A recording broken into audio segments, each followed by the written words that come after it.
Boa noite, pessoal. Que a luz do Divino Mestre esteja junto de vocês. Hoje, o primeiro dia do podcast de número 93, estreando hoje na TV Crom. Boa noite, pessoal da TV Crom. Boa noite, pessoal da TV Cotia, da TV WArt, da TV Galáctica, da Rádio WArt também. Uma boa noite a todos vocês de todas as plataformas. Boa noite, Paulo Iannuzzi.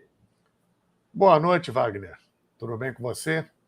Mais uma vez, muito obrigado pelo convite. É sempre um prazer, uma honra e uma satisfação estar aqui com vocês desde há muito tempo e mais uma vez agora, nesta noite, e pelo TV Galáctica, entrevistado por você e também lembranças carinhosas a Karen.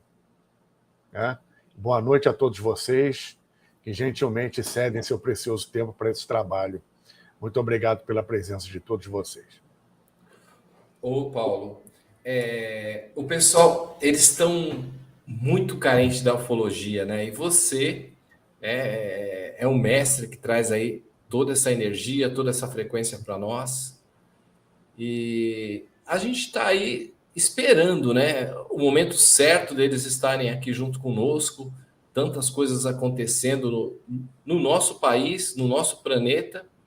Mas algumas coisas eles estão ajudando aí. Você poderia falar para a gente como que está sendo tudo isso agora para nós? Sim, primeiramente, eu não sou mestre de nada. Segundamente, eu sou, na verdade, uma pessoa iluminada. Né? E você é mais iluminado ainda, porque eu vou trocar a lâmpada de 60 por uma de 100. Então, eu vou ficar mais iluminado com a lâmpada mais potente.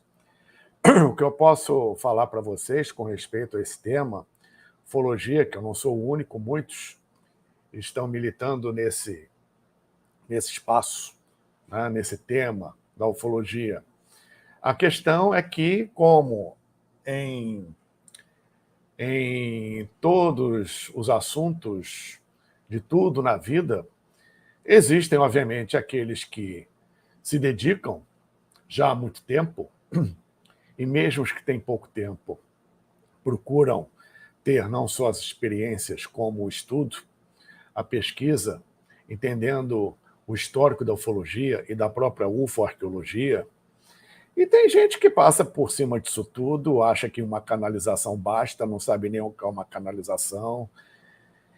Enfim, com, obviamente, a divulgação de muitas coisas sem o menor fundamento por aí. Mas isso em tudo na vida acontece, muito mais agora, em época de transição de eras, em final de Kali Yuga, onde também vibração atrai vibração e, obviamente, vão seduzir a maioria dos incautos. Né? Mas vamos tratar do assunto, obviamente, com mais seriedade, né? Fruto não só da minha parte, como de tantos que lidam com ufologia. Lembrando que a ufologia é algo integral. A ufologia, ela tem, por ser multidisciplinar, ela tem a sua parte física, sua parte casuística, que é a principal, que é por onde todo mundo começa, sua parte científica, sua parte física. E também, obviamente, tem outros setores dentro da ufologia fazendo com que ela seja uma coisa única, né? No seu aspecto avançado, parapsíquico, paranormal. Eu evito falar, usar, melhor dizendo, o termo espiritual, porque, na verdade, é um tipo de ciência que nós já tivemos no passado remoto, durante o período Atlântico, o intercâmbio natural de outras civilizações aqui. Estamos vivendo o final de uma quarentena, entre aspas, nesse processo. E, obviamente, recomeçando nessa questão dos contatos, que da parte deles sempre estiveram presentes, né? Retomamos esse rumo para uma reintegração cósmica de uma grande organização estelar. Como eu costumo dizer, e outros tantos junto comigo, primeiramente, nós somos uma parcela pequena da grande e verdadeira humanidade que está espalhada por aí. E segundo, passamos um processo de reintegração a um sentido maior, porque da mesma forma que somos um grão de poeira na borda da galáxia, que é um grão de poeira dentro do aspecto de multiversos multidimensionais, ao mesmo tempo somos nós uma parte de algo grandioso. Fazemos parte de algo muito grande. Eu, Dorim, você que está aí, qualquer um encarnado neste planeta, que obviamente passa pela questão evolutiva e cumpre suas tarefas e suas necessidades, embora a grande maioria ainda não dê a verdadeira importância ao que é realmente importante no seu processo evolutivo, mais cedo ou mais tarde esse processo se consolida e passamos para outra etapa, como é de praxe, por exemplo, agora na transição planetária, entendendo quem somos, de onde viemos e para onde vamos. E fazendo parte de algo grandioso, obviamente fazemos parte de uma interação com outras civilizações, né? Inclusive de dentro da própria Terra, que é da onde saem daqui mesmo a maioria do que é visto no céu em termos de OVNIs. A maioria vem dos bolsões e dos aspectos dimensionais intraterrenos. E não se iludam, os poucos seres extraterrestres que aqui chegam à Terra, digo poucos porque a grande maioria já está aqui há muito tempo, né? Nós dividimos o planeta com eles, essa é a verdade. Primeiramente, eles têm contato, obviamente, com suas bases subterrâneas e com as civilizações intraterrenas do planeta, que são bem mais avançadas do que nós da superfície. E, além disso, após esse contato, esse intercâmbio, eles saem à superfície aqui da Terra e fazem, ou melhor, cumprem o seu cronograma de trabalho, não só neste planeta, mas que ocorre de uma forma geral nesse quadrante galáctico, em que o Sol faz parte. Nosso Sol, o nosso Logos solar, a grande inteligência e consciência divina para o nosso sistema, que aqui gerencia tudo, faz parte.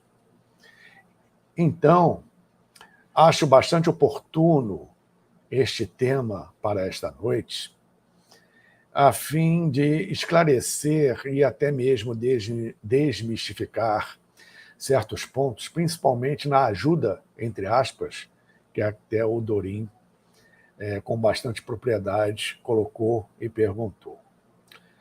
Muito bem, eu vou resumir bastante o processo, né? Segundo o chamado conhecimento das idades, que é um conhecimento transmilenar, que vem desde antes da Atlântida, e que não é velho, é antigo e perene, porque faz parte das leis universais, faz parte da lei do Dharma, do processo evolutivo geral do universo, tá? Que conduz, obviamente, à evolução das civilizações. Temos, por exemplo, no momento aqui na Terra, segundo esses ensinamentos, que atualmente são de base teosófica, base eubiótica, base ocultista, base esotérica no melhor sentido da palavra, e não no sentido pejorativo que, infelizmente, a palavra levou pecha, dos chamados, principalmente, perdoe-me, esquizotéricos e misticoloides de plantão. Esse conhecimento, como já disse, repetindo, é transmilenar, coloca, por exemplo, que passamos por um processo evolutivo de raças raízes, onde no sistema septenário evolutivo do universo, passamos respectivamente por 7 sub-raças, 7 subníveis para cada raça raiz.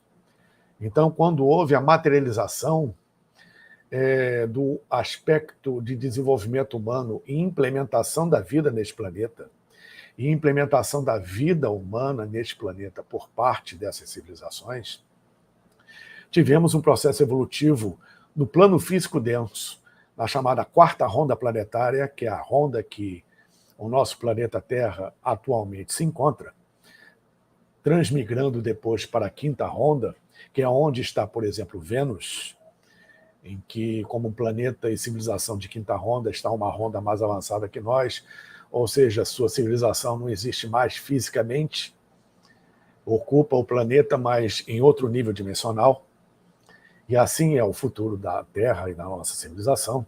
Né? Mas atualmente, na quarta ronda, existe o ponto máximo de identificação e experimentação da matéria. E essa experimentação na matéria, ela se dá através de evolução de raças, raízes, ou raças matrizes. A primeira, chamada adâmica, ou bórea, ou polar, ocorrida no Polo Norte, no Hemisfério Norte, que, naquela época, ou seja, há muitos milhões de anos, se localizava em outro ponto do planeta diferente do que é hoje. A segunda raça raiz, com cada uma com suas 7 sub-raças, foi a raça hiperbórea. A terceira, a lemuriana, Lemúria. A quarta, a Atlante. A quinta raça raiz é a nossa, a raça ária, que vivenciamos hoje. E estamos na transição da quinta sub-raça da quinta para a sexta sub-raça da quinta. Depois, a sétima sub-raça da quinta para adentrar a sexta raça raiz. E isso tudo ocorrerá no Brasil. Já estamos nos desenvolvendo de uma forma muito lenta, muito sutil, mas progressiva nesse processo. E para isso, os reveses precisam acontecer para depuração e purificação geral. E é isso que está acontecendo nesse processo de transição de eras final de Kali Yuga. Então, dentro desse processo evolutivo, até chegarmos à sétima raça e transcendermos para a quinta ronda, não mais física, né, existe um gerenciamento evolutivo do plano físico e espiritual do planeta, chamado de o verdadeiro governo oculto do planeta, de base intraterrena, de seres excelsos, altamente evoluídos em todos os níveis, que gerenciam o processo evolutivo, inclusive kármico, pela lei do Dharma, pela lei do universo, né? Dos reinos mineral, vegetal, animal, hominal, suprahominal, física e extrafisicamente. E isso, obviamente, é conduzido hierarquicamente por outras entidades, ou outros seres, melhor dizendo, mais avançados consciencialmente ainda, de todo o sistema solar, das várias civilizações que existem, em várias respectivas hierarquias que existem em planetas do nosso sistema solar e em alguns lugares considerados erroneamente satélites de alguns grandes planetas. E existe, obviamente, toda uma hierarquia não física de miríades e miríades de seres, inclusive hierarquias angélicas, ao redor do Logos, ao redor do nosso Sol. Não somente o nosso Sol físico que a gente vê, mas o verdadeiro Sol, o verdadeiro Logos, o nosso Sol central, que gerencia tudo nesse sistema. Então, observem o seguinte.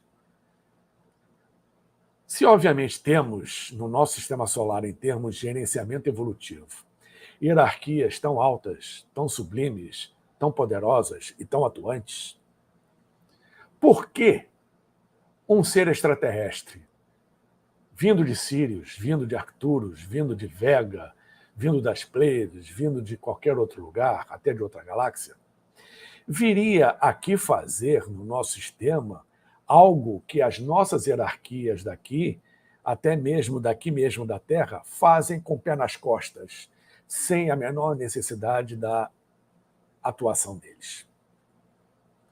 Ou seja, num nível mais profundo de pesquisa, experiência e conhecimento, num processo real de canalização, porque toda canalização, ela, mais de 80%, e eu estou sendo bastante benevolente, mais de 80% entra o mental do médium aí, mental do sensitivo, e muitas vezes não, obviamente, de forma proposital, a informação que é geral, que é captada do cosmos, não é direcionada a alguém ou a um grupo específico.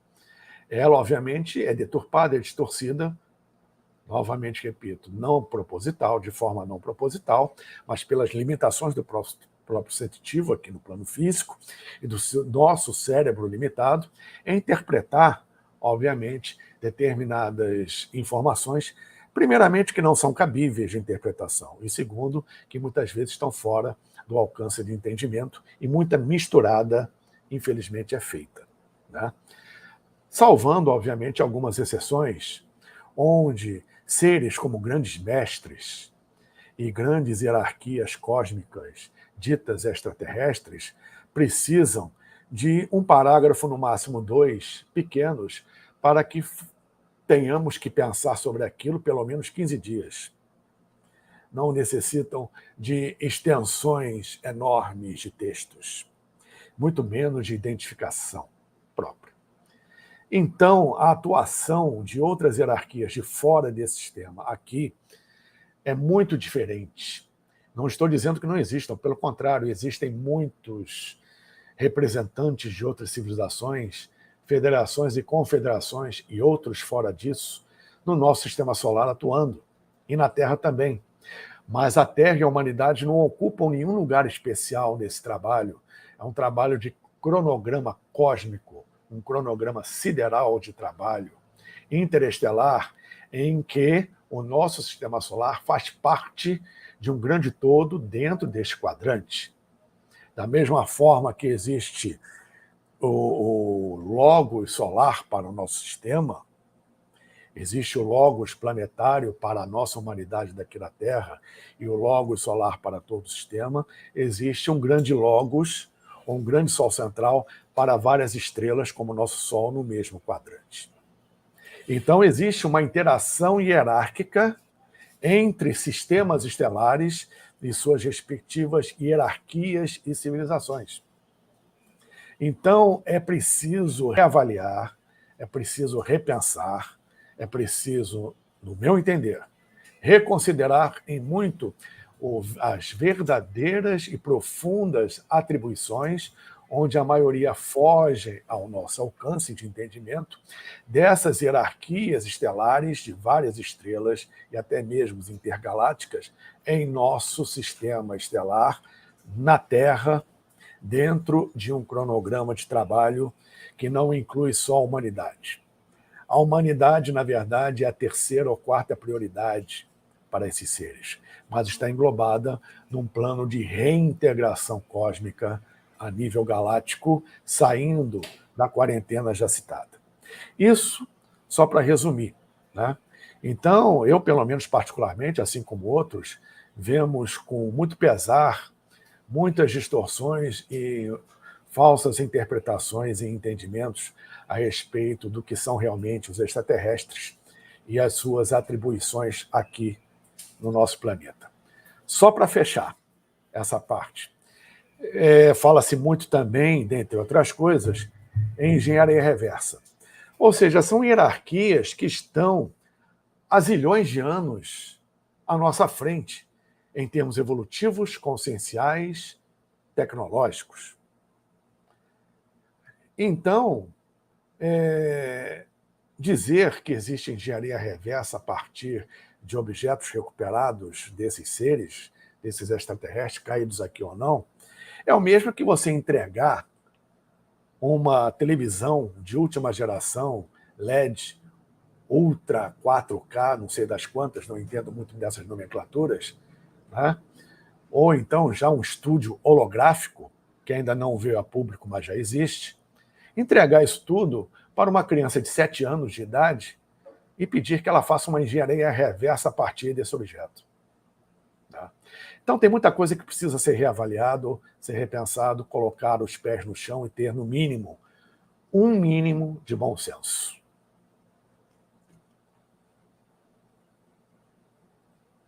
Chegou uma pergunta aqui no celular. Opa, peraí que tá muito alto aqui. Chegou uma pergunta do celular se pode ter extraterrestre encarnado, né? Porque eu vi uma coisa essa semana que eu vi de uma pessoa, da outra pessoa, que falou que tinha uma pessoa encarnado que poderia ser um reptiliano encarnado, né? Aí eu falei, pera, eu vou esperar o momento certo para perguntar para alguém. E essa pessoa hoje chegou, o nosso professor aí, o Paulo Iannuzzi. Vamos lá. Primeiramente, esclarecendo que Eu não sou dono da verdade e vocês não têm que acreditar em nada do que eu estou falando. Façam suas pesquisas, façam seus estudos e, principalmente, procurem ter suas experiências para que vocês cheguem às suas próprias conclusões.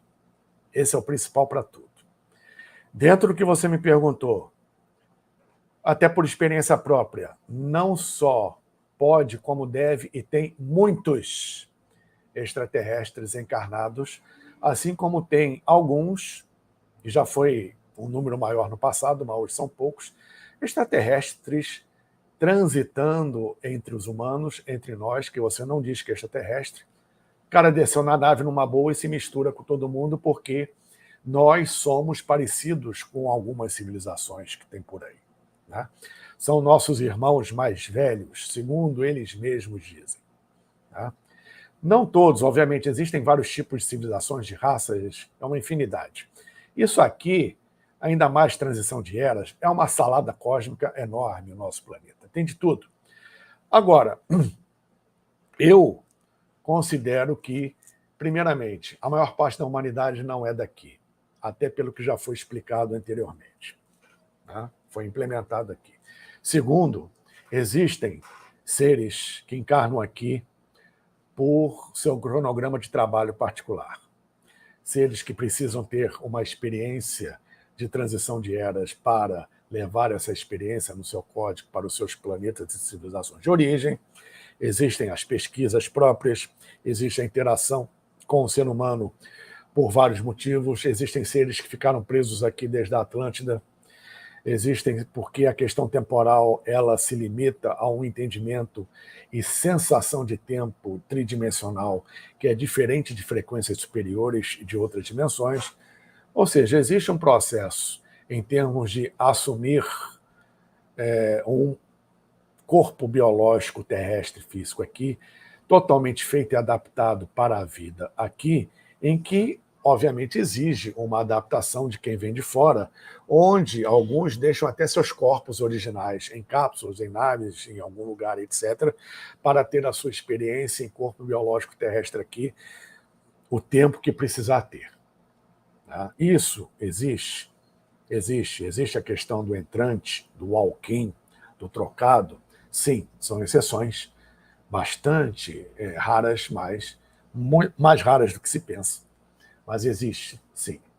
Agora, a questão do ser encarnado aqui, né, por ter, obviamente, vários motivos ou várias atribuições, a grande maioria se esquece de sua origem, se esquece de quem é, porque ao encarnar aqui, obviamente, estamos sujeitos às leis daqui, né? E você está sujeito a criar karma como qualquer um. Existem poucos que despertam para a sua verdadeira origem e entendem o que estão fazendo aqui e o seu cronograma de trabalho. Mas muitos ainda estão por despertar. Tá? Isso realmente acontece. Um outro ponto aqui que eu ia falar, me esqueci, depois eu lembro, coloco aqui para vocês. Ah, sim, a questão dos reptilianos foi perguntado. Né? Para os pesquisadores, mesmo, reptiliano é uma incógnita. Não se sabe, na verdade, o que vem a ser.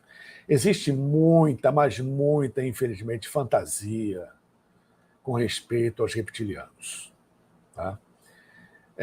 Inclusive, existe a grande possibilidade que eu considero bastante plausível deles serem seres daqui mesmo, de há muito tempo, e não de origem necessariamente extraterrestre. Mas, como o universo é vasto, profundo e tem de tudo, muito mais do que aqui, né, no nosso planeta, em termos de variedade, é bem possível que existam civilizações nesse nível.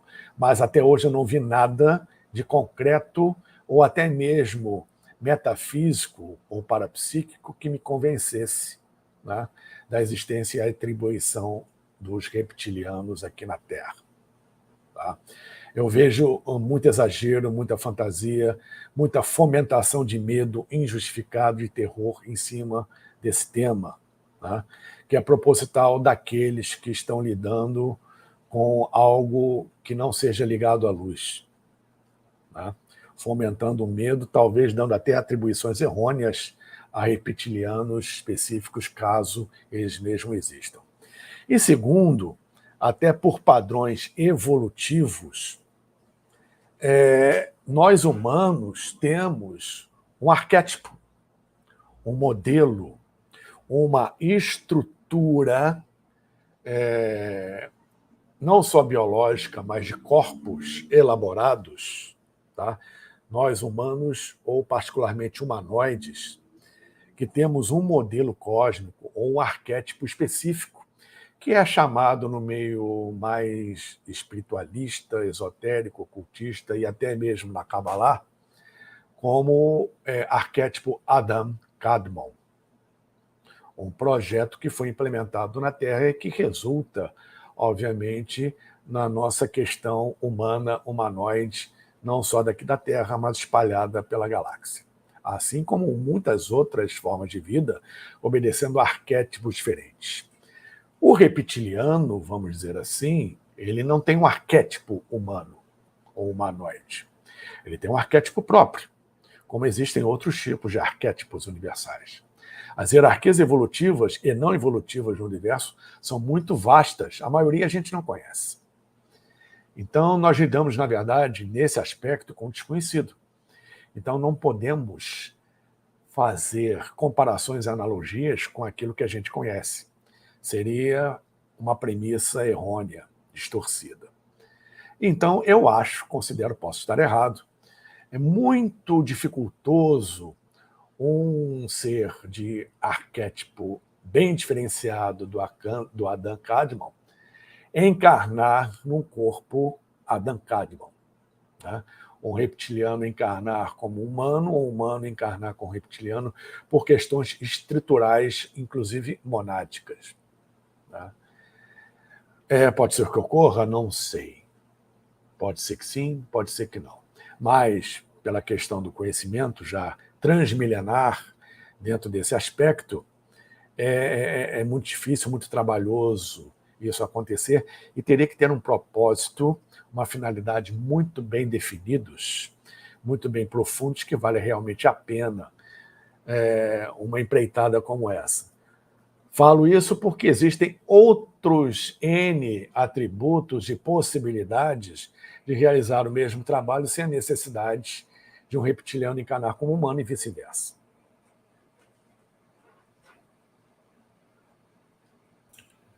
Nossa, muito bem.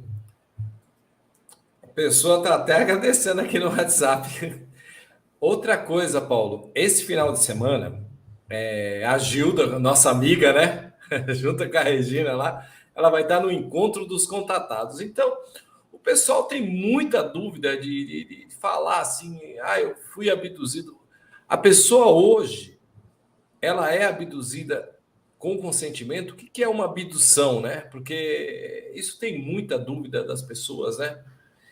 E eu sei que você tem essa resposta para a gente aí, que o pessoal tem muita dúvida, inclusive, né?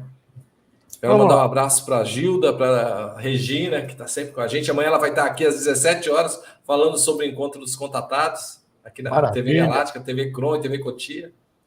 Doutora Gilda Moura, de renome internacional. Eu tenho o privilégio de ter a sua amizade por mais de 30 anos.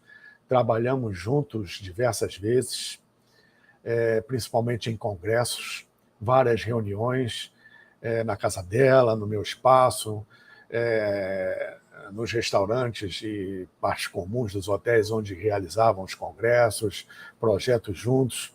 E foi por ela que eu conheci a minha esposa, Cláudia, que foi durante muitos anos secretária direta dela, digitando todos os livros que ela publicou, os seus PowerPoints, enfim. É uma ligação que nós temos, especialmente eu com a doutora Gilda Moura, de muito profissionalismo, muito carinho, muito cuidado e muita admiração.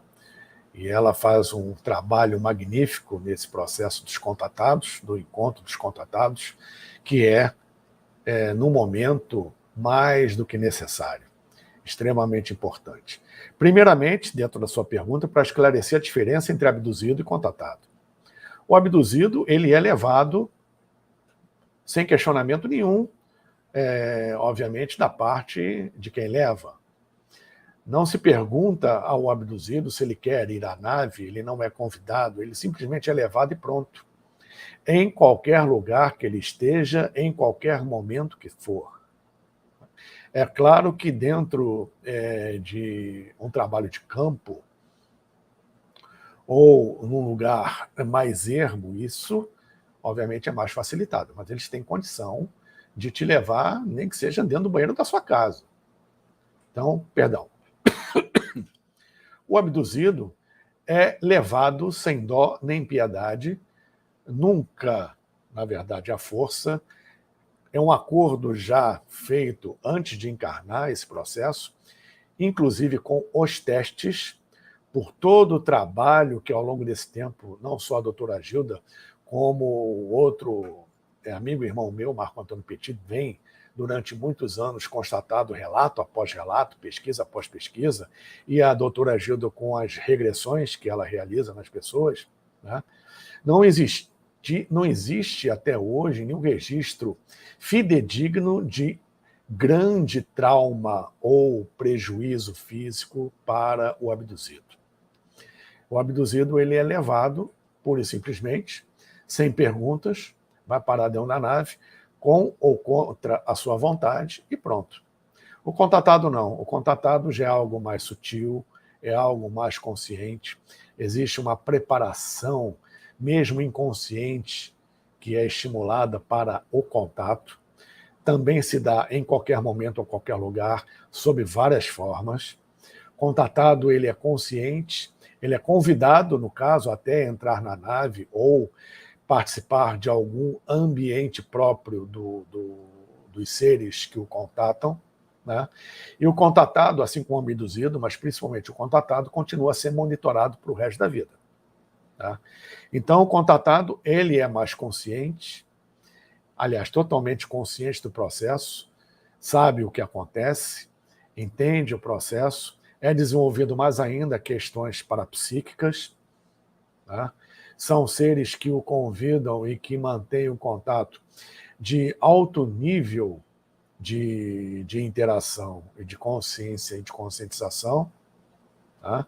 Uma diferença bem grande, inclusive no próprio preparo interior, próprio preparo pessoal, própria bagagem que o indivíduo já traz, que o leva a ser contatado. Tá? Então, existe essa diferença básica. E os encontros de contatados, esse é mais um, permitem que muitos que pensam que somente sonharam, que tiveram uma alucinação, que tiveram alguma experiência que foi fruto da própria cabeça e se sentem constrangidos no sentido de expor suas experiências, seus casos, por medo de chacota, por medo de desprezo, da reação contrária da maioria das pessoas, que acontece sempre e vai continuar a acontecer, infelizmente, né? Embora isso esteja mudando de uma forma muito sutil, mas a predominância disso ainda é grande. Nos congressos, nas palestras, nos seminários, nos eventos sobre esse assunto, né? Não necessariamente sobre contatados, quem vai, principalmente pela primeira vez, se sente mais à vontade porque está entre pessoas interessadas no assunto e que algumas, mais do que se pensa, já tiveram pelo menos uma experiência com isso. Vai se sentir também mais à vontade porque vai poder dividir com outros loucos, entre aspas, que tiveram experiências semelhantes e vai ouvir dos palestrantes coisas que ele imaginava ser só da mente da sua cabeça. Um encontro de contatados, obviamente, além disso tudo, vai além. Põe justamente em contato, desculpem, né, o trocadilho, né, pessoas que tiveram essas experiências e se sentem abertas e mais à vontade para trocar as suas experiências, um aprender com o outro, e, obviamente, quem dirige isso, como a própria Gilda Moura e outros, como eu também já participei, inclusive de trabalhos com ela a respeito disso, também aprendem bastante, porque cada caso é um caso, não podemos padronizar. Cada experiência é única, de acordo com o cronograma, como eu já falei antes, de trabalho cósmico e para a humanidade daqui, assim como pela questão própria evolutiva daquele indivíduo. Tá? É algo muito sublime, muito especial e muitíssimo interessante. E o encontro de contatados, ele, tenho certeza, será um grande sucesso, uma vez que é um trabalho necessário para que, primeiramente, as pessoas sejam mais esclarecidas disso. Isso acontece muito no mundo, é a melhor forma que eles têm para justamente se fazerem presentes, sem a necessidade de descer uma nave na frente da Casa Branca ou de qualquer lugar que seja, coisa que não vai acontecer. Né? A humanidade ainda no nível que está, é a melhor maneira de entrar em contato, de uma forma, inclusive, ou objetiva ou subjetiva. Então, o encontro de contatados é excelente e vem em boa hora, onde as pessoas, repito, se sentem mais à vontade e livres para não só ouvir as histórias das outras pessoas, como expor a sua e trocar experiências, informações, e não se sentirem sozinhas ou abandonadas nesse processo. E aprender também a lidar com as mudanças que são inevitáveis, os possíveis traumas, né? E os avanços, principalmente psíquicos e parapsíquicos, a partir dessas mudanças que englobam todo o seu entorno, toda a família, todos os seus relacionamentos, todas as suas relações consigo mesma e, obviamente, com a sociedade. Dentro de um cronograma futuro que já está em andamento.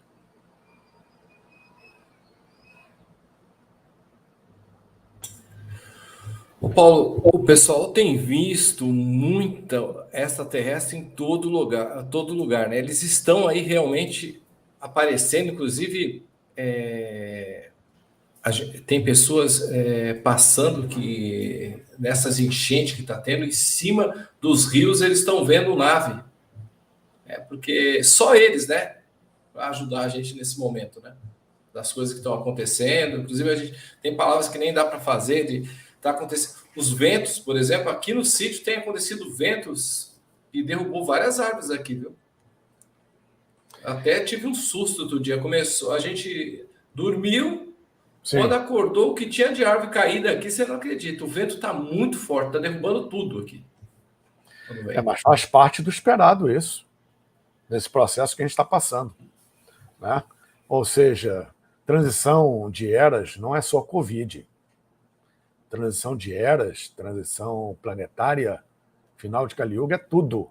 O planeta inteiro. Reboliço entre os elementais, que fazem com que os elementos estejam instáveis. Fogo, terra, ar e água. A Lemúria tem sempre numa transição de raça, como é o caso agora também, a predominância de um elemento para depuração e purificação. Na Lemúria foi o fogo. Com os vulcões, na Atlântida foi a água.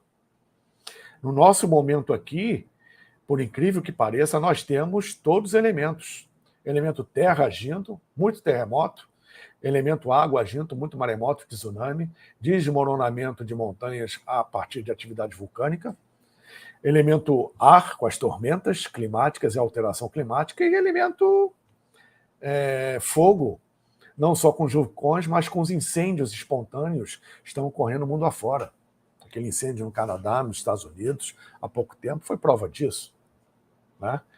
Então, temos essa instabilidade típica de transição.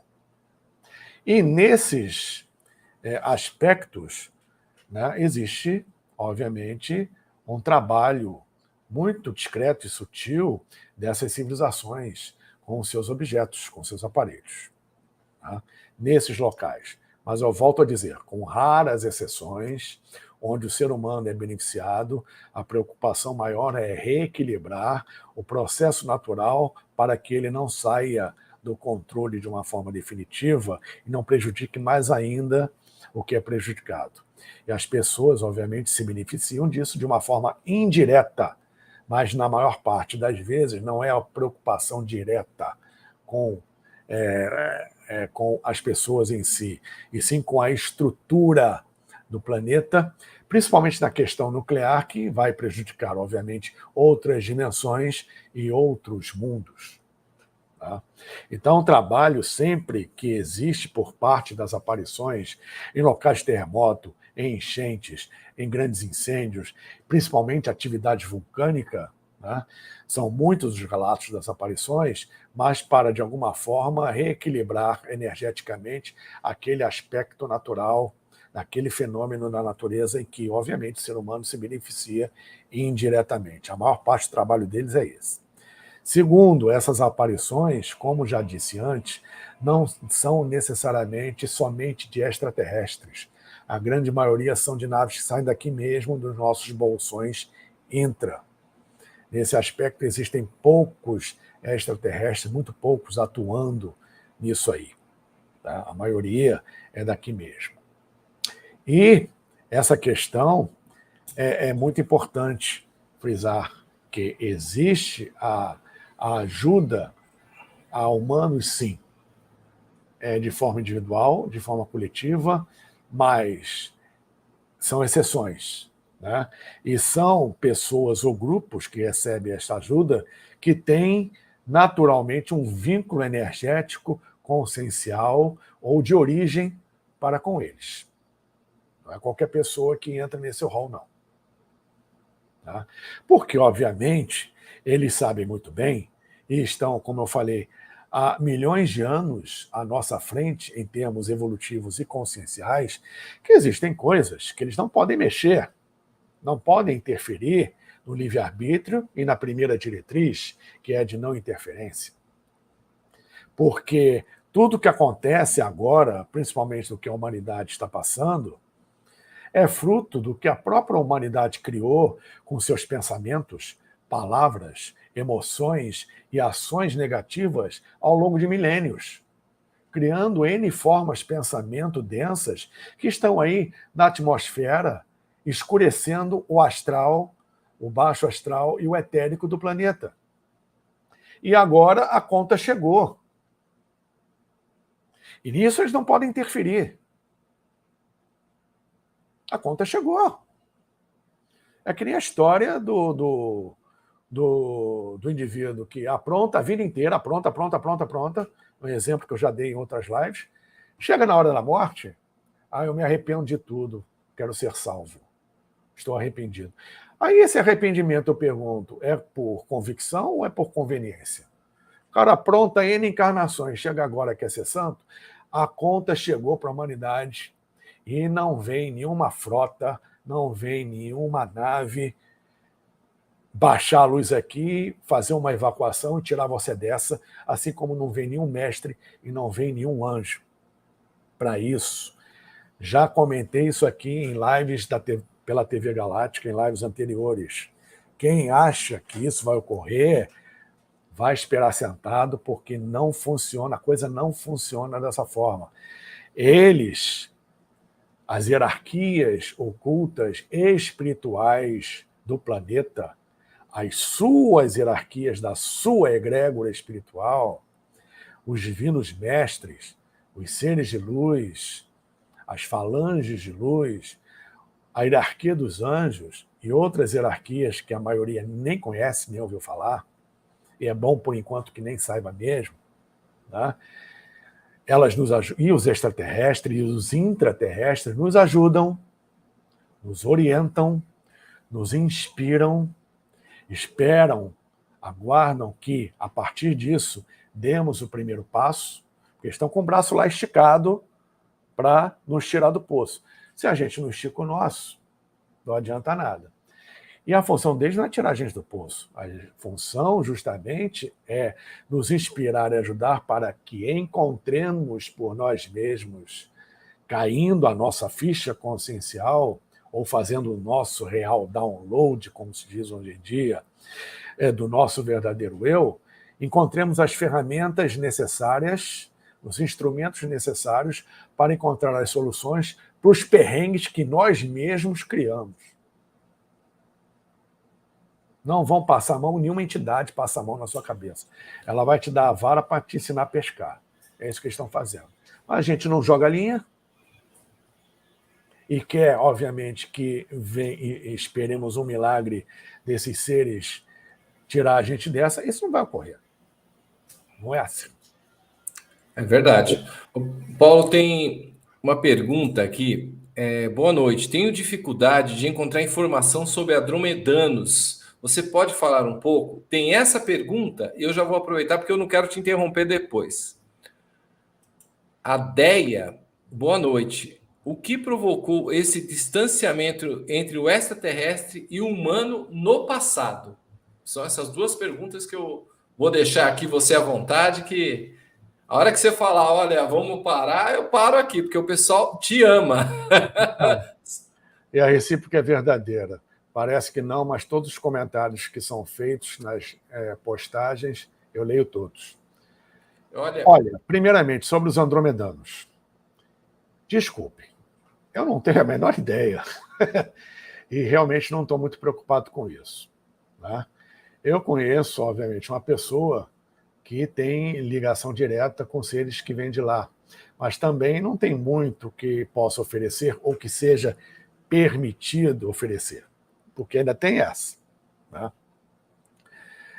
Sei que eles interagem, obviamente, a nível cósmico, dimensional, em várias frentes, e alguns estão por aqui. É o máximo que eu posso dizer. Realmente não sei, e repito, não estou muito preocupado com isso. Né? Não é uma coisa que, por exemplo, vá acrescentar, pelo menos por enquanto, a algo que realmente eu precise e talvez alguém precise. Mas aí isso é de cada um. Segundo, né, qual foi a segunda pergunta, perdão, da Deia? Opa, deixa eu voltar lá. Peraí, só um minutinho que eu já te passo agora. Colocar o óculos, porque tem que colocar agora que eu... óculos novo, né? Tem que usar. Tá elegante. Opa, vamos lá que eu vou voltar lá. Aqui. Você desculpe, mas me fugiu. Eu sei que foi a Deia. Boa noite. O que provocou esse distanciamento entre o extraterrestre e os humanos no passado? Na época da Atlântida, primeiramente no primeiro terço da existência da civilização Atlântica, e isso tem bastante tempo, nós vivemos o Satya Yuga. O que é o Satya Yuga? Estudando, por exemplo, o Rig Veda, Rig é um termo sânscrito, quer dizer quatro, ou seja, o quarto livro dos Vedas, encontramos o estudo de mais de 6.000 anos, talvez 8.000 anos, dos yugas, ou seja, das eras, dos grandes períodos evolutivos cíclicos da humanidade, que no caso são o Satya Yuga, o Treta Yuga, o Dvapara Yuga e o Kali Yuga, que é o atual, o mais denso, a Idade do Ferro. Inversão de valores, tudo que você lê no jornal de hoje de manhã está escrito lá num texto de 8.000 anos. Né? As atrocidades endiondices que existem hoje, típicos de Kali Yuga. Muito bem. Agora, existiu o que chama-se Era de Ouro, ou Satya Yuga. E o primeiro terço da civilização atlântica viveu Satya Yuga. Vivemos um Satya Yuga no planeta. Quando vemos isso hoje nos mitos e nas lendas, e a gente sabe que mito e lenda são baseados em fatos históricos, de alguma forma, uma essência ocorreu. É a época que os deuses, entre aspas, conviviam com os homens. Seres de altíssima estirpe espiritual estavam na matéria encarnando o espírito da verdade.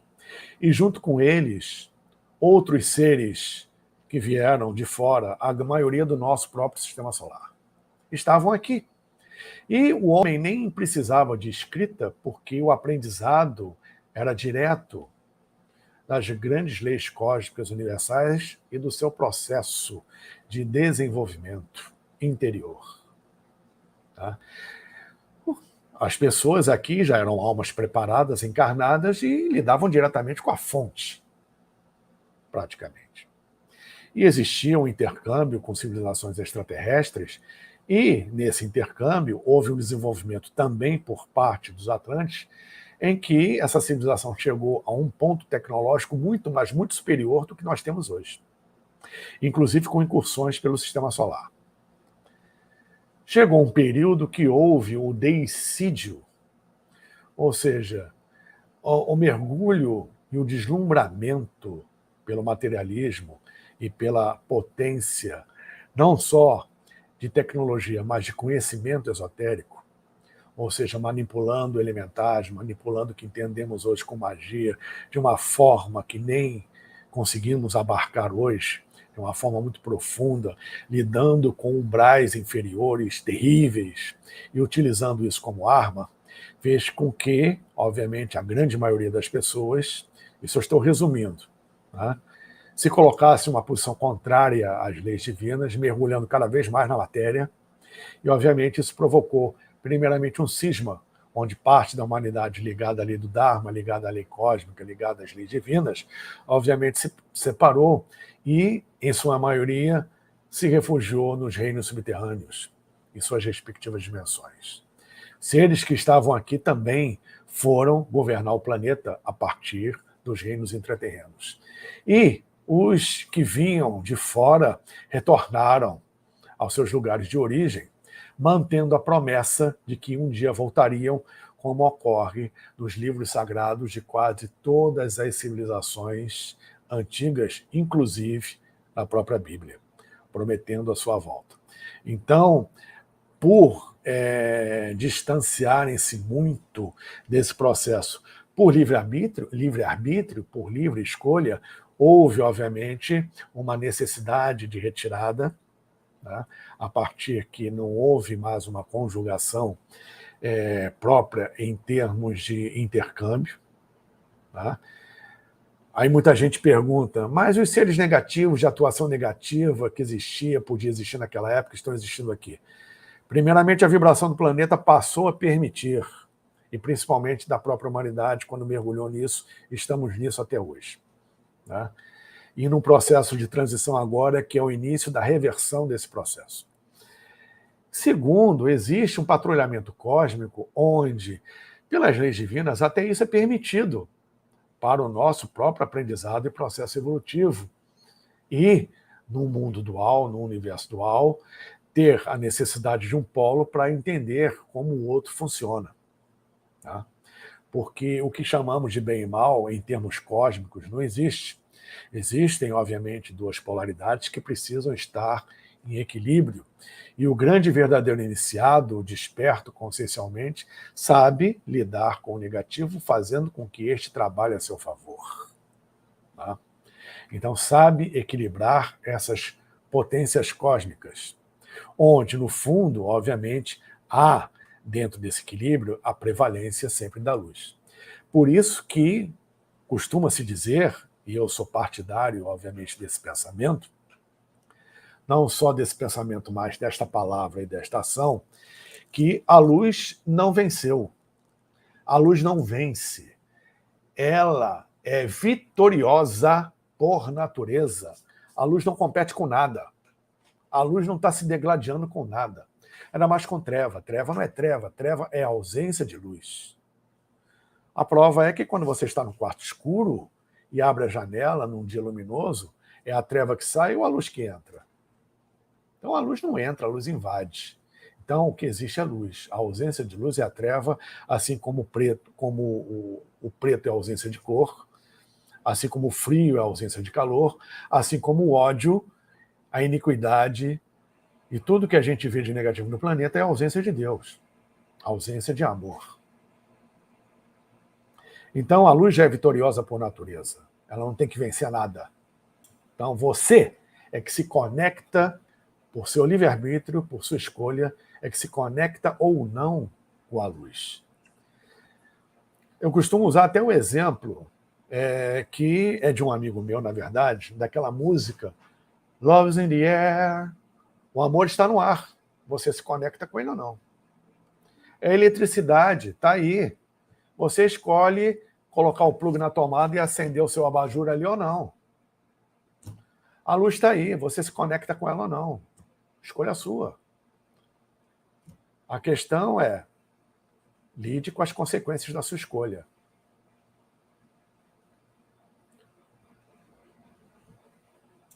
Paulo, tem uma pergunta aqui a Cristiane só. Aconteceu mesmo o acidente solar no passado? Aconteceu. Aconteceu. Volta e meia, o Sol, como qualquer outra estrela, tem as suas variações. A própria estrela muda de ciclos. Isso é um reflexo físico, obviamente, das deliberações do Logos, que é o verdadeiro Sol que está multidimensional por trás do Sol que nós vemos no céu. Então, por exemplo, quando os antigos tinham culto ao Sol, os cultos solares, principalmente entre os egípcios, entre os incas, entre os maias, os egípcios, então, eles viam Ra, né? Não como o Sol físico, como os egiptólogos interpretam, né? Mas como a representação física do grande Logos, do grande Sol, daquele emanador da vida. Né? E, obviamente, com os ciclos naturais, existem as alterações que são reflexo desse Logos no Sol físico. E essas emanações provocam, obviamente, emanações chamadas ejeções coronais, de matéria coronal do Sol, as explosões solares, os ciclos das manchas solares e outros, e volta e meia, né, tem um ciclo grande. Então, normalmente, temos os ciclos se completando a cada 22 anos, um pico de subida, um pico de descida, 11 anos, e tem um momento em que, bum, tem um pico enorme. Isso acontece numa estrela como o Sol. E um pico desse aconteceu alguns milhões de anos atrás, chamado acidente solar, que obviamente alterou completamente o campo magnético dos planetas, os meridianos, alguns meridianos de acesso, que são as veias hiperfísicas, as estradas hiperfísicas que levam de um sistema estelar a outro, de um planeta a outro, usado pelas naves para se deslocarem. Alguns sumiram, outros apareceram do nada, outros ficaram intermitentes, e houve um acidente solar desse em que a Terra ficou isolada. Quem estava aqui não saiu, e quem estava de fora não pôde chegar, não pôde entrar. Isso aconteceu no passado. E pode acontecer de novo, não se sabe quando.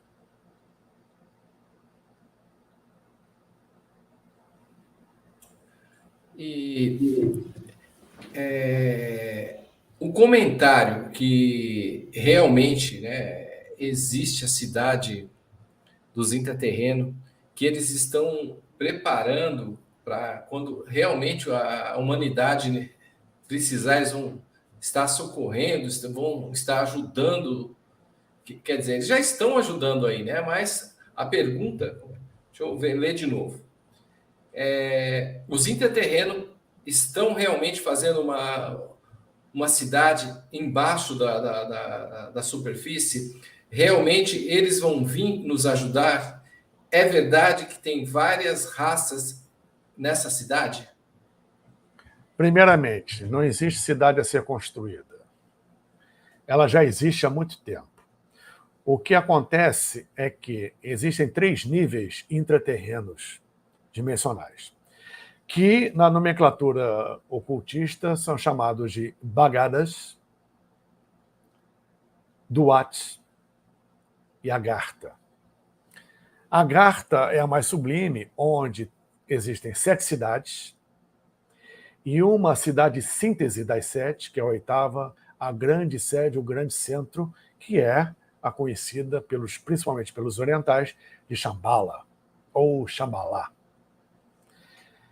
Existe, sim, um movimento que, a seu tempo, vai fazer com que muitos aflorem a superfície.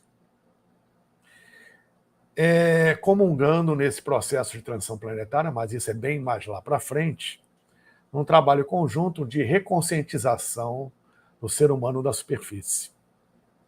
Tá? E se mostrarem também o que são, como são, o aparato que eles têm, que ainda não temos condição de compreender, de entender. Isso realmente vai ocorrer. Isso, existe uma programação para isso. Agora, a construção de uma cidade, não. Existe já uma estrutura que desde a época da Atlântida existe, a nível dimensional. Tá? Sintetizando em Agartha, na oitava cidade de Shambhala, a síntese de outras 7. Tá? Onde reside o verdadeiro gerenciamento do governo oculto espiritual do planeta. Responsável pelo meu, pelo seu, por todo o processo evolutivo de toda a vida, reino mineral, vegetal, animal, aminal, de todo o planeta. É isso que ocorre. Em resumo, né? Se for explanar mais aqui, tudo bem, sem problema nenhum, mas a gente vai até amanhã. Olha, eu estou achando ótimo. Outra coisa, Paulo, eu fui para a Serra do Roncador e na frente da casa da Dona Teresa, lá tinha 3 árvores enormes.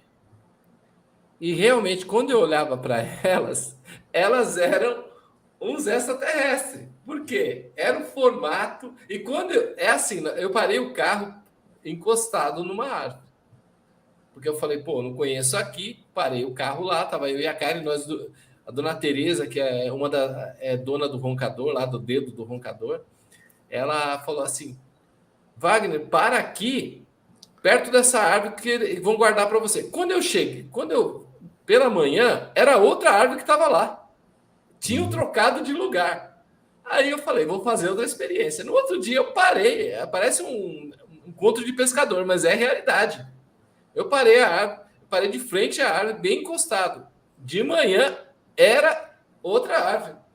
Quer dizer, e quando nós entramos na floresta, ela falou: aqui você vai acender um incenso e vai pedir licença para os guardiões e para os extraterrestres que estão cheios aqui no formato de árvores. Tem também esses seres no formato de árvores, como eles chamam, não sei. Isso é uma curiosidade minha, né? Assim como já existiu o gigante de pedra. É um negócio meio louco, né? Eu estive ali um dos lugares que eu estive, foi justamente o Roncador, a Serra do Roncador, que é uma das principais embocaduras para os reinos subterrâneos no planeta. Tá? Existem várias ao longo do planeta, sendo que dessas várias existem 7 grandes e principais. Muito bem, mas isso não vem ao caso agora. No Roncador, eu estive ali numa dessas embocaduras. Tá? É uma região que ocorrem esses tipos de fenômenos para mais. Tá? Assim como, por exemplo, um outro lugar que eu estive, que foi a Chapada dos Veadeiros, tá? Que é uma extensão grande, é o mesmo complexo subterrâneo, inclusive de bases, da Chapada dos Veadeiros até o Roncador, que é uma distância enorme. Muito bem, aqui no complexo só. Então, no Roncador, existe isso é comum, e eu estive com ela ligada ao já falecido senhor que veio da Alemanha e fundou há muitos anos atrás. E na época, quando ele lançou os livros, eu era adolescente, foi o primeiro livro que eu adquiri, que era o Hierofante do Roncador, em Barra do Garças, a partir de Udo Oskar Luckner, que veio da Alemanha e, em Barra do Garças, fundou lá o complexo. Ele teve uma iniciação inca, ele foi até os Andes e até foi esclarecido para ele que os incas subiram dali para os Andes e não ao contrário. Né? Aquela região ali já foi densamente povoada e será repovoada no processo de transição planetária, uma vez que existem muitos afloramentos ali. Ali acontece de tudo. Tanto é que, num extremo do Roncador, você tem uma tribo Chavante e no outro extremo você tem uma tribo Bororo, né? Salvaguardando a área. É um local, além de outro. Aliás, o Brasil é rico nesse tipo de coisa. Né? São locais que temos aqui muito interessantes mesmo. Tá? Fora a rede subterrânea de túneis, que dizem as lendas vai dar em Machu Picchu, São Tomé das Letras, etc. Isso aí já não se sabe. Mas que essa rede existe, existe. Realmente, lá no Barra do Garça, eu fui lá conhecer o aeroporto de Naves, né? Eu e a Já está Karen. pronto? Na Já época que está eu fui ainda pronto, não estava já. pronto, não. Já está pronto? Legal. Está pronto, sim. Inclusive tem um radar imenso agora lá. Eu não sei se já tinha na sua época já. Não, tinha não. Bom, para ET não adianta nada isso aí, mas enfim. Então, eles fizeram lá, mas olha, foi muito Isso aí é jogador legal. fora. Eles aparecem quando querem radar. Quando não querem, não aparece, não há nada que. Isso aí foi comprovado no Condabra, pela CBU, pela Comissão Brasileira de Ufólogos, que esteve presente anos atrás no Condabra, Comando de Defesa Aérea Brasileira, e no anexo, que é o SINDACTA, Centro Integrado de Defesa Aérea e Controle de Tráfego Aéreo. Inclusive, a filmagem foi feita pelo próprio Fantástico, e na época foi ao ar pelo Fantástico. E até na hora lá, não sei se foi o capitão, acho que foi um capitão, né? No Sindacta mostrou, estava explicando que toda aeronave tem um transponder que é identificado na tela do radar, mas que de vez em quando aconteciam aparições no radar inexplicáveis. E na hora que ele estava falando, estava sendo filmado, dando entrevista, ele para e diz: olha aqui agora, está aparecendo agora aqui. Está vendo? Essa luz aqui apareceu do nada na tela do radar, ela não veio de lugar nenhum, não entrou no espaço aéreo que o radar do Sindacta cobre, ela simplesmente surgiu na tela em velocidade Mach 3, 3,5, ou seja, 3,5 a velocidade do som. Os jatos mais modernos só conseguem 2,5, Mach 2,5. E assim como apareceu, pum, sumiu da tela do radar. Isso ao vivo. Foi filmado e foi ao ar no Fantástico. Né? Sem transponder, sem nada. Ou seja, isso aí ocorre corriqueiramente nas telas de radar do mundo inteiro. Ou seja, eles aparecem em radar fisicamente quando eles querem. Eles dominam totalmente isso. Ou seja, aquela velha frase: ninguém vê disco voador. Eles se deixam ser vistos. É uma diferença abissal. Então, com o que a gente está lidando? Mais uma vez, não temos como fazer analogias, comparações a partir do que a gente conhece aqui. Comando Astar Charan. Legal, mas comando é uma palavra terrena, terráquea, porque a gente não tem uma outra palavra para definir o que eles são. Como eles se organizam, se estruturam. Não é nada referente, parecido com o que a gente tem aqui, o que a gente entende aqui.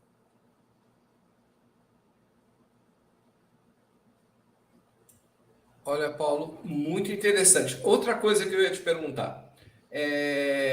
Realmente as águas estão invadindo, né? Por exemplo, aqui onde eu moro, tem pedras imensas. Eu descobri uma pedra aqui que ela tem quase 15 metros. Aí eu falei, ninguém colocou isso aqui. Isso aqui só poderia estar debaixo do mar, alguma coisa assim. Porque nós moramos num vale. Até a Karen falou assim: por que minha mãe não construiu para cima da montanha? Nós estamos embaixo da montanha, mas o nosso terreno vai para cima da montanha. Ela Sim. falou, e a gente estava analisando, falou: olha, tem muitos. A pessoa fala: eu tenho medo de morar perto do mar, eu tenho medo de morar perto de um rio. Gente, quando eles querem pegar o que é deles de volta, né? Porque nós que invadimos, né, Paulo? Exato. É que nem Tem muita Atlântica. gente que já fugiu do litoral por causa disso, porque o mar vai subir, o mar vai invadir. Vai um dia, vai, mas, olha, cada um vai estar onde tiver que estar. E isso não é para agora. O pessoal pensa que é para depois de amanhã, e não. Estamos vendo os primeiros sinais aí. Cada um vai estar onde tiver que estar. Pô. Olha o que aconteceu em Sobradinho. Né? O mar não subiu, mas todo mundo do mundo ficou embaixo da terra. Desmoronou tudo aquilo ali. Veio tudo abaixo. E aquilo veio correndo em direção ao mar e foi uma distância enorme. E não se fala mais disso. Então não é preciso você estar à beira-mar para ficar preocupado. Aliás, você não deve ficar preocupado. Você deve viver a sua vida normalmente. Né? Ou seja, faça o que você tem que fazer com amor e pronto, acabou. Viva a vida, cuide da sua vida. Se preocupar com... Como o Dalai Lama já afirmou várias vezes, se tem remédio, para que se preocupar? Se não tem, para que se preocupar? Para que se preocupar? É muito fácil falar, mas isso é treino diário. É uma mudança de paradigma. É que você quebrar um paradigma e montar um outro, estar aberto para outro. Mas para isso é preciso que a gente dê o primeiro passo. Passo que eles estão esperando que nós possamos dar, para que eles possam dar o deles em definitivo.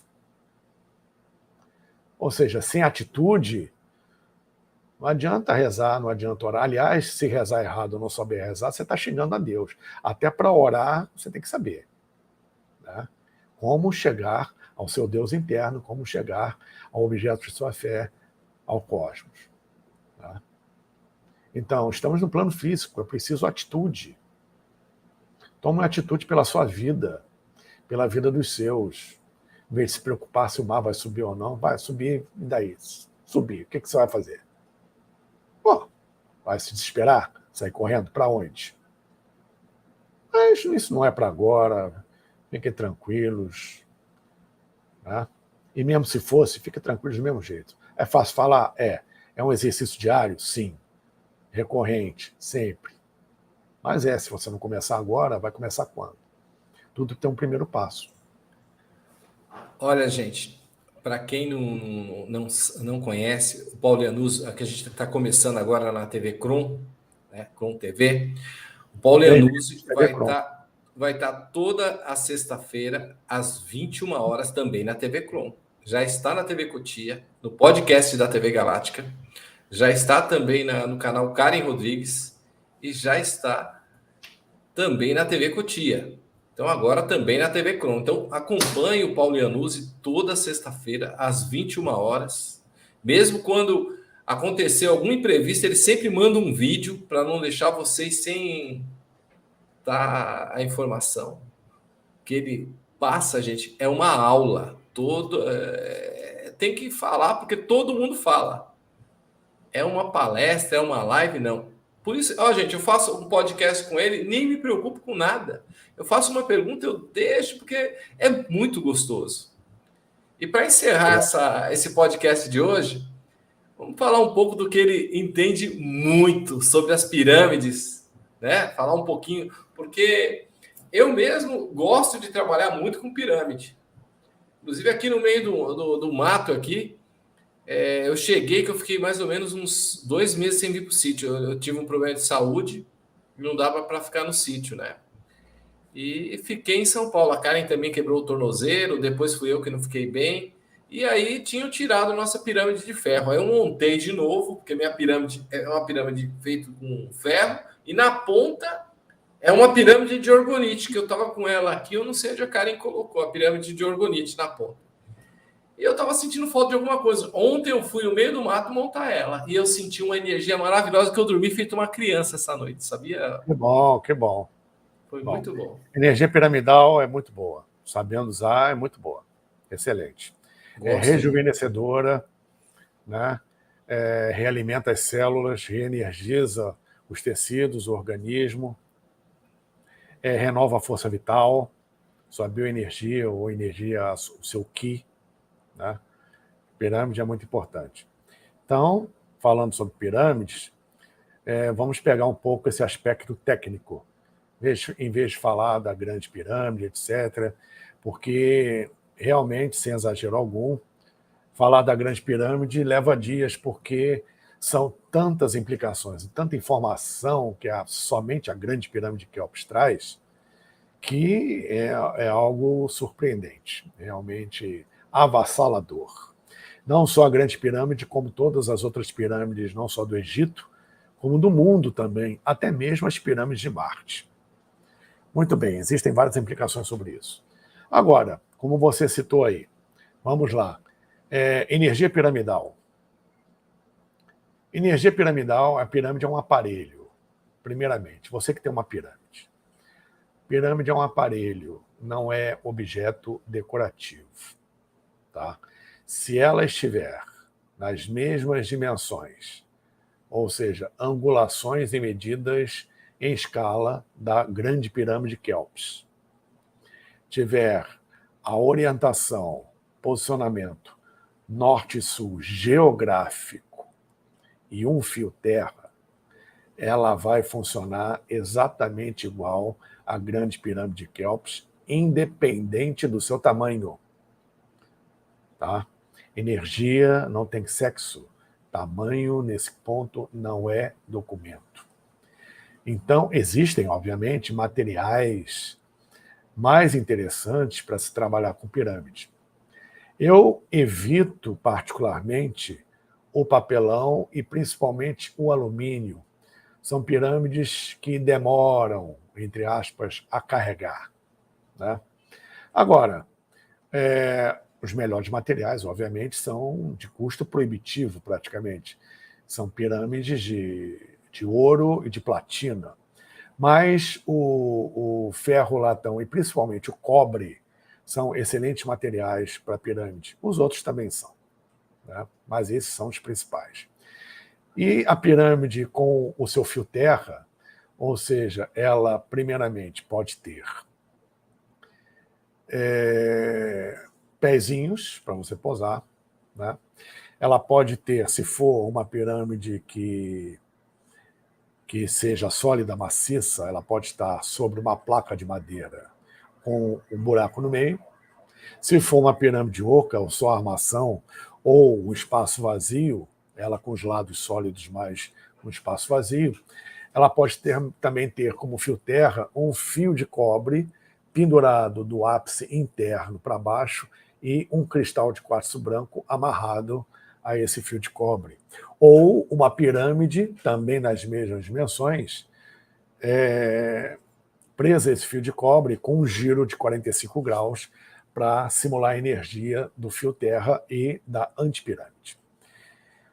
E, obviamente, ter cuidado com o posicionamento, porque a energia da altura da pirâmide, do ápice até o centro, numa pirâmide de base quadrada, né, como as pirâmides do Egito, elas absorvem ali, nesse eixo, o chamado verde negativo, a partir do conhecimento das semi-esferas de Belisal, Pilha Atlântica, etc. Né? Então, esse verde negativo também se acumula no ponto relativo ao que é a Câmara do Rei da Grande Pirâmide.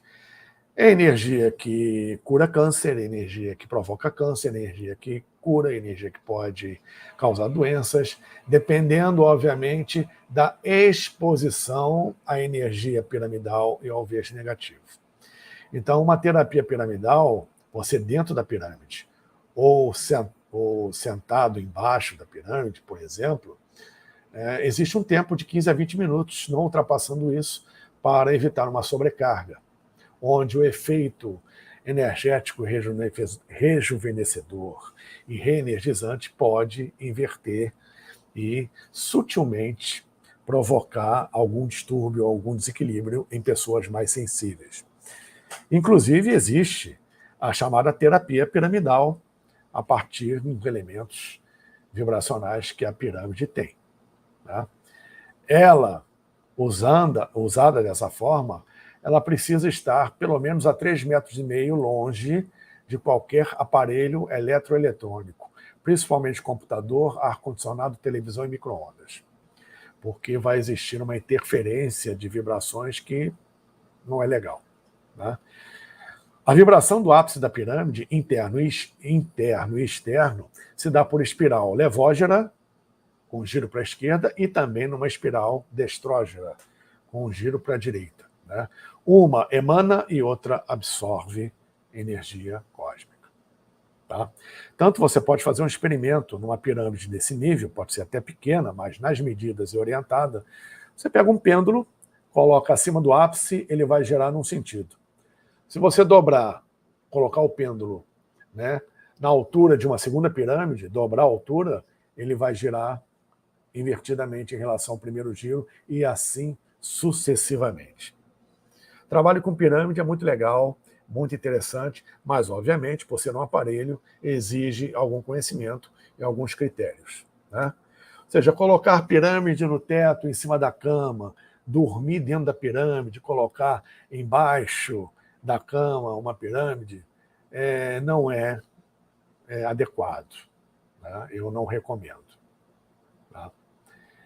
Então, energia piramidal e terapia piramidal, resumindo, são fantásticas e essas foram algumas dicas que eu pude dar para vocês. Fora, obviamente, o trabalho com estátuas, os elementos elementais que cada face da pirâmide concentra, de acordo com os pontos cardeais, a energia de um determinado tátua, de um determinado arcanjo planetário, regente de cada ponto cardeal e assim por diante.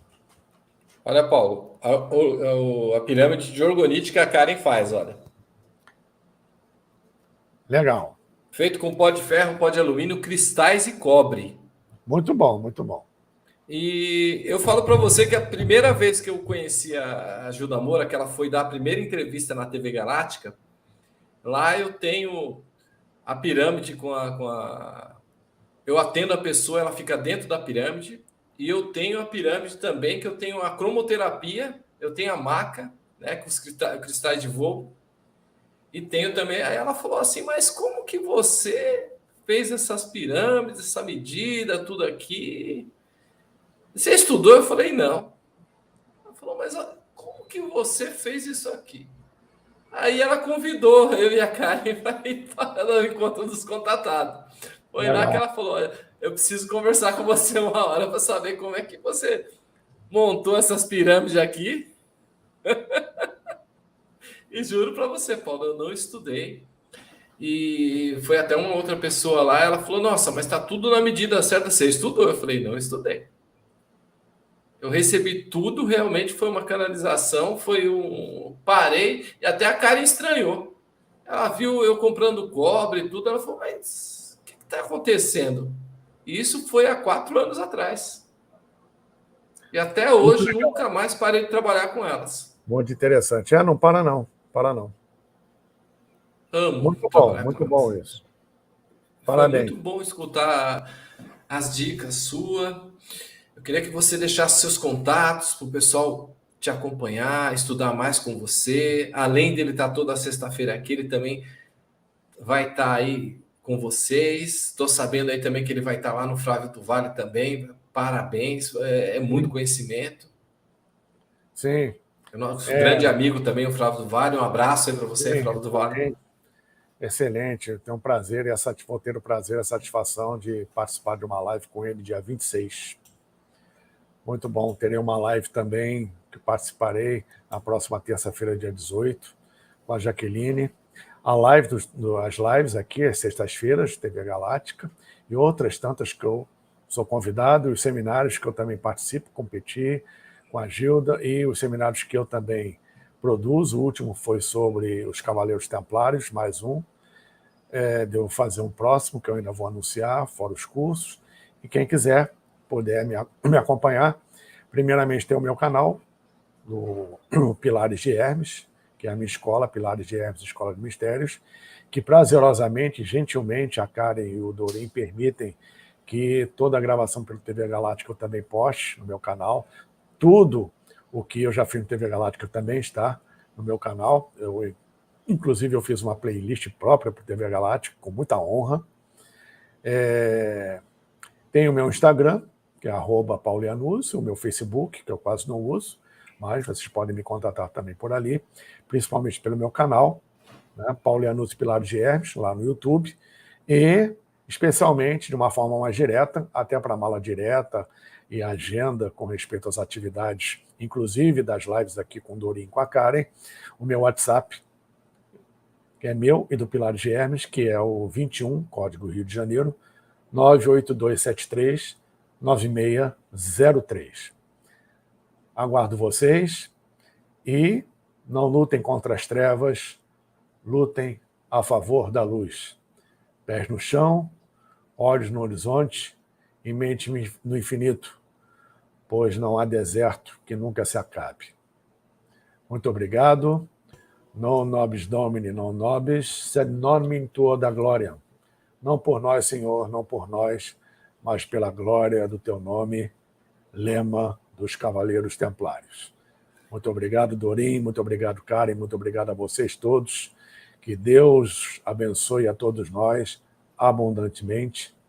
Namastê e Jet Ha, como se dizia no Antigo Egito. Obrigado a todos aí, obrigado à TV Galáctica, TV Crom, TV Cotia, podcast TV Galáctica. Agradeço também ao patrocínio da mesa multidimensional arcturiana, a mesa cósmica cigana. Quero convidar vocês amanhã, gente, eu vou estar aqui às 17 horas com a Regina, que vai estar falando sobre os contatados. Você quer saber como participar? A Regina vai estar explicando tudo certinho para vocês. Às 21 horas, às 20 horas, eu vou estar com a Karen Rodrigues, Karen Responde.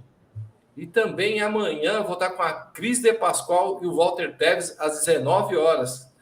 E Vilma Mazzoni às 18 horas e às 21 horas também vai estar aqui o Paulo Iannuzzi para vocês na TV Galáctica, TV Crom, TV Cotia.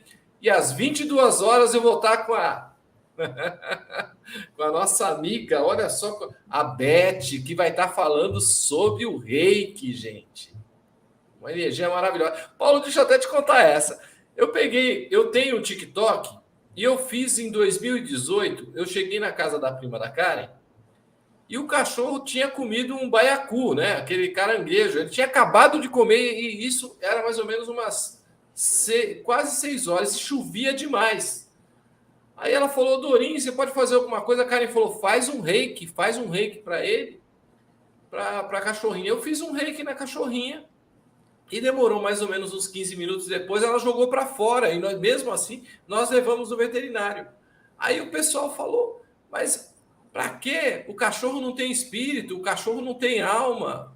Para quê? O que é reiki? O que você está fazendo? Você acha que o reiki vai ajudar alguma coisa?